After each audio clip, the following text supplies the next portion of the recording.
Every moment of every day, your heart is having a conversation with your brain. Every human heart, around the heart, is a field of energy. 5 to 8 feet, 2 to 3 meters diameter. And this field of energy can be measured now in ways that make it very useful to us. The Institute of Heart Math has designed equipment that will help us to measure this field. Every moment of every day, your heart is sending signals to your brain, telling your brain what kind of energy to send to your body.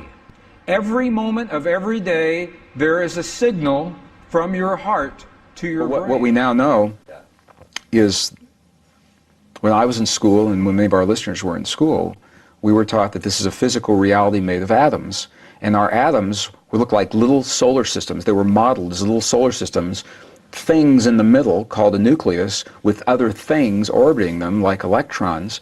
And those days are long gone. We now look at atoms rather than things orbiting around other things. We look at them as concentrations of energy in space and time, where there are no clear-cut things. Now, where this gets important is that scientists, and this is in the standard physics textbooks, this is no surprise what I'm about to say, is that if you change the field of energy that the atom lives in, you change the atom. You can change that field electrically, or you can change it magnetically. And there are terms for the effects. The Zeeman effect, the Stark effect are well-documented effects of electrical and magnetic changes in the field that change the atom. Where, while it sounds technical and maybe not relevant, where it gets really relevant very fast is our hearts are the strongest bioelectrical and magnetic field generators in our bodies. Our hearts generate stronger electrical fields than our brains. They generate stronger magnetic fields than our brains. Our hearts are 5,000 times as powerful magnetically than our brains. And we hear about EKGs of our hearts. They're up to 100 times stronger than the EEG, the electrical information in our brains. So when we create thoughts, feelings, emotions, beliefs, compassion, prayers of forgiveness in our hearts, that's the words that we call those experiences. But to the field, what we're doing is we're creating electrical and magnetic waves in here that are now known to change the stuff out here. And in that way, we are linked. It's not that our feeling changed something in this three-dimensional world. Rather, our feelings are speaking to the blueprint in the higher dimensions, and we're seeing the shadow of that change in our physical world. The father of quantum physics, Max Planck, actually said that the matter that we see in our world doesn't exist. It says, the stuff we're made out of doesn't even exist, and the world that we see doesn't exist the way we believe it does. What he said was, what we see as matter is here because of the existence of what he called a conscious and intelligent mind. And these are his precise words.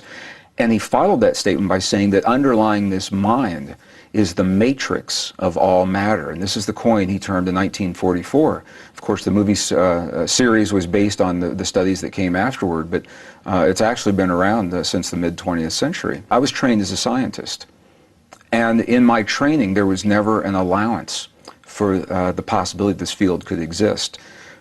So this field, the matrix, is the field of intelligent, non-conventional energy. It doesn't work the way electricity or broadcast energy works.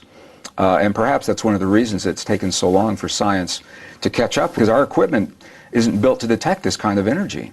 Our feelings are speaking to the blueprint in the higher dimensions, and we're seeing the shadow of that change in our physical world. As a matter of fact, in the last 100 years, science has missed the mark twice in terms of their explanation, the story that science gives of how our world works.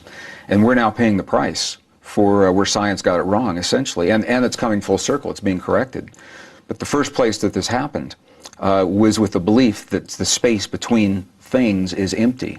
And now we know that nothing could be further from the truth. There's a lot going on in what we always thought was empty space. But from the experiments that were performed in 1887, very famous Michelson-Morley experiments, to detect whether or not this field was there. When those experiments were interpreted as proving that the field wasn't there, over 100 years ago, from that point forward, our science has been based in the belief that everything is separate from everything else. What happens in one place doesn't have any effect on anything else.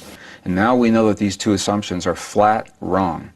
There is something in the nothing, and we do have the ability through our hearts, what is called coherent heart-based emotion, to create the fields in our body. This field appears to be a mirror in that the quantum soup of all possibilities, if you will, that exists as this field will mirror back to us. And what makes it so significant in our lives is the fact that number one, through this field, all matter appears to be connected. And the word that science is using for this connection now is called entanglement. What entanglement suggests is that when something happens in one place in this field, in the divine matrix, it can be in another room next to us, it can be halfway around the world, that the effects of that something can be felt almost everywhere simultaneously. So let me just describe what I mean by that a little bit. There was a very famous experiment that was done in 1997, made the cover of the scientific journals, but it never made mainstream public media. And I think here's the reason why. It sounded like a very technical experiment. What scientists did at the University of Geneva was they took a particle of the stuff our world is made of. It's called a photon, a little packet of light, particle of light, if you will.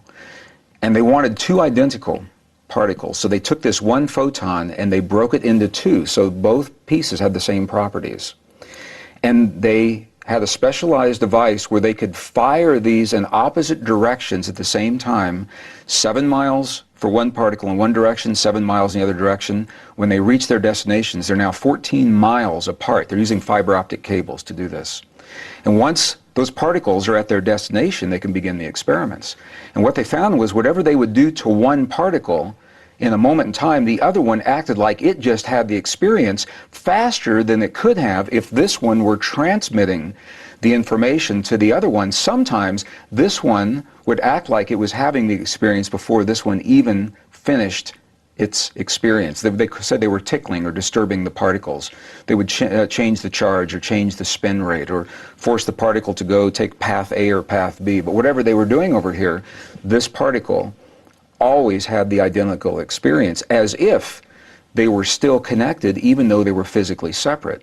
And the reason this experiment is so important is it is now demonstrating to the scientific mind what the ancient indigenous traditions have always said, and that is once matter is physically connected, even though it may become separate and distant from where it was originally, it's always linked energetically.